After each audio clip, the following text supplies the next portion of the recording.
Stammering disaster యొక్క కారణాలు ఎందుకు? అసలు ఎలా వస్తుంది ఇది? అంటే స్టామరింగ్ రావడానికి ప్రత్యేకమైన కారణాలు ఏమి ఉండవండి.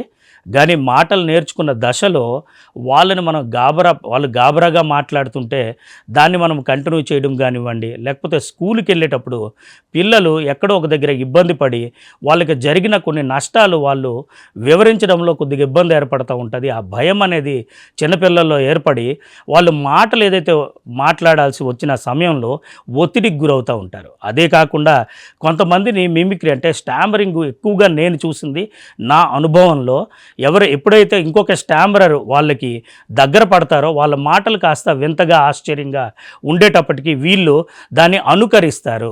ఈ అనుకరించిన తర్వాత వీళ్ళ మాటల యొక్క క్రమం ఏదైతే ఉందో అది తప్పుదారి పడుతుంది. ఆ తప్పుదారి పట్టడంతో వాళ్ళు మెల్లమెల్లగా స్టామరర్స్గా వాళ్ళు తయారవుతారు. ఆ తర్వాత ఇనీషియల్గా వాళ్ళు పెద్దగా పట్టించుకోరు, కానీ ఎప్పుడైతే అదే పదే పదే రిపీట్ అవుతూ ఉంటుందో, పదే పదే మాట్లాడుతుంటే ఇబ్బంది వస్తూ ఉంటుందో, వాళ్ళు కాస్త వాళ్ళ కాన్ఫిడెన్స్ లెవెల్ తగ్గిపోయి వాళ్ళు మాట్లాడడంలో కొంత నిరాసక్తత చూపిస్తారు. అదే కాకుండా వాళ్ళు ఎవరైనా పలకరించినా ఒక 10 నిమిషాల చోట వాళ్ళు ఏం చేస్తారంటే ఒక 10 సెకండ్లు మాత్రమే మాట్లాడి వాళ్ళ ఇబ్బంది యాంటిసిపేట్ చేస్తారు, కనుగొనగలుగుతారు కాబట్టి వాళ్ళ మాటలు అనేది పూర్తిగా మాట్లాడకుండా ఆపేస్తుంటారు.